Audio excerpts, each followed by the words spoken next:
Guys, iPhone 17 pro ഇത് ഞാൻ 2 ഡേയ്സായി use ചെയ്യുന്നു. അപ്പം എൻ്റെ ഒരു പെട്ടെന്നുള്ളൊരു എക്സ്പീരിയൻസിൻ്റെ ഒരു ഇത് ഷെയർ ചെയ്യാൻ വേണ്ടിയിട്ടാണ്. ഫസ്റ്റ് ഇംപ്രഷൻസും പിന്നെ ക്യാമറയുടെ കുറച്ച് ഡീറ്റെയിൽ അല്ല, എന്നാലും ഞാൻ അത്യാവശ്യം കുറച്ച് ക്യാമറാസ് എടുത്തായിരുന്നു ഫോട്ടോസൊക്കെ. ഇപ്പോൾ ഇത് നമുക്ക് 4x എടുത്തതാണ്. 4x നമുക്ക് നല്ല ക്വാളിറ്റിയിൽ 24 മെഗാ പിക്സൽ ഔട്ട്പുട്ടാണ് ഡീഫോൾട്ടായിട്ട് കിട്ടുന്നത്. 48 വേണമെങ്കിൽ 48 എടുക്കാം. അപ്പം നമുക്ക് ഈ പോർട്രേറ്റ് എടുക്കുന്ന ഫോട്ടോഗ്രാഫേഴ്സിനൊക്കെ അറിയാം 85, 35, 50, 100. അപ്പോൾ ഈ ഒരു 100 പിന്നെ 200 റേഞ്ച് വരുന്നുണ്ട്. പക്ഷേ ഇതിൽ 200 എന്ന് പറയുമ്പോൾ പോർട്രേറ്റ് മോഡ് കിട്ടത്തില്ല. ഇത് പോർട്രേറ്റ് മോഡിലല്ല എടുത്തത്, 4x അപ്പം 4x ഡീഫോൾട്ടായിട്ട് മാക്സിമം ഒരു ക്ലോസ് ആയിട്ട് എത്രത്തോളം ഫോക്കസ് ആകാൻ പറ്റും ആ ഒരു ഡിസ്റ്റൻസിൽ നിന്ന് എടുത്തതാണ്. അപ്പം ബാക്ക്ഗ്രൗണ്ട് നാച്ചുറലായിട്ട് വന്നിരിക്കുന്ന ബൊക്കെയാണ് ആ കാണുന്നത്.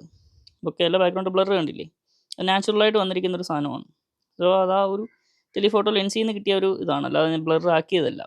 ഓക്കെ, അപ്പം അതൊക്കെ വെച്ച് നോക്കുമ്പോഴത്തേക്ക് ഇത് അടിപൊളിയാണ്. ഇത് ഇന്ന് ഒരു വർക്കിന് പോയ സമയത്ത് പുള്ളിക്ക് ഫോണിൽ കുറച്ച് ഫോട്ടോസ് എടുത്തെടുക്കാൻ പറഞ്ഞു. അപ്പോൾ പുള്ളിയുടെ ഫോണിൽ എടുക്കുന്നുണ്ട്, ഞാൻ എൻ്റെ ഫോൺ ടെസ്റ്റ് ചെയ്യാൻ വേണ്ടിയിട്ട് ഞാൻ എൻ്റെ എടുത്തിട്ട് എയർ ഡ്രോപ്പ് ചെയ്യാമെന്ന് പറഞ്ഞു. അപ്പോൾ അങ്ങനെ എടുത്തതാണ്. ഇത് ലൈറ്റ് വളരെ മോശമാണ്. ക്യാമറയിലൊക്കെ എടുക്കണമെങ്കിൽ ഫ്ലാഷൊക്കെ ഇട്ടാണ് എടുക്കുന്നത്. അപ്പം ഇതിൽ നമുക്കറിയാം ബാക്ക്ഗ്രൗണ്ടിൽ LED വാളൊക്കെ ഉള്ള സിറ്റുവേഷൻസിലൊക്കെ ഞാൻ എടുത്ത് നോക്കി. ഇവിടെ സൈഡിൽ LED വാളാണ്.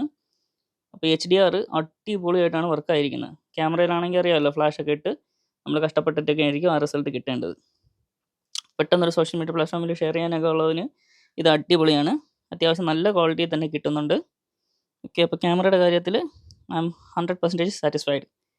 ഇനി 100x സൂമൊന്നും കിട്ടത്തില്ല. 100x സൂമൊന്നും നമുക്ക് ആക്ച്വലി അത്ര യൂസ്ഫുൾ അല്ല.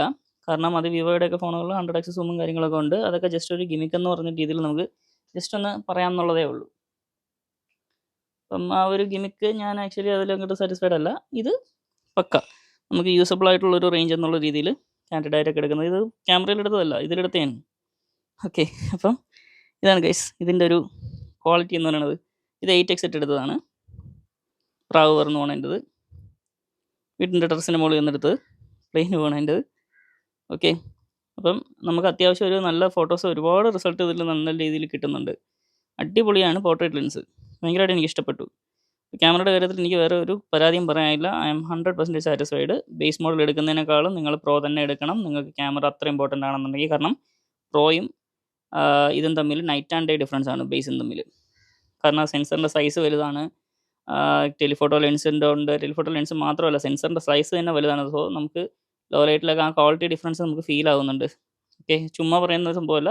ആക്ച്വലി ഞാൻ 16 നിന്ന് ഞാൻ ഈ 17 പ്രോയിലോട്ട് വന്നതിൻ്റെ മെയിൻ റീസണേ അത് തന്നെയാണ്. എനിക്ക് ഭയങ്കര ലിമിറ്റഡ് ആയിട്ട് ഫീൽ ആയിപ്പോയി. സോ അതാണ് മെയിൻ റീസൺ. പിന്നെ ബാറ്ററിയുടെ കാര്യം പറയാറായിട്ടില്ല. കാരണം 2-3 ദിവസം കൂടി ഇതിൻ്റെ iOS 26 ഒപ്റ്റിമൈസേഷൻ നടക്കാറുണ്ട്. അത് കഴിഞ്ഞാൽ മാത്രമേ ബാറ്ററി ലൈഫ് കിട്ടുള്ളൂ. ഇപ്പോൾ എനിക്ക് ബാറ്ററി ഭയങ്കര വീക്കാണ്.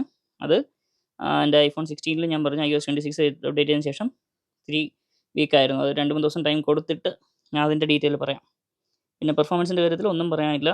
ഞാൻ കൂടുതൽ ഡീറ്റെയിൽ ഒന്നും പറയുന്നില്ല. ഈ 3D ബെഞ്ച് മാർക്ക് ഞാൻ ടെസ്റ്റ് ചെയ്ത് നോക്കിയപ്പോഴത്തേക്ക് ടെമ്പറേച്ചർ അധികം ഒന്നും പോയിട്ടില്ല. 40°C തന്നെ നിൽക്കുകയായിരുന്നു.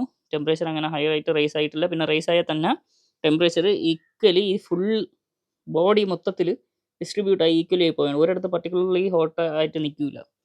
സോ അതാ അലുമിനിയത്തിൻ്റെ ഒരു ബെറ്റർ ഇതാണ് ഗൈസ്.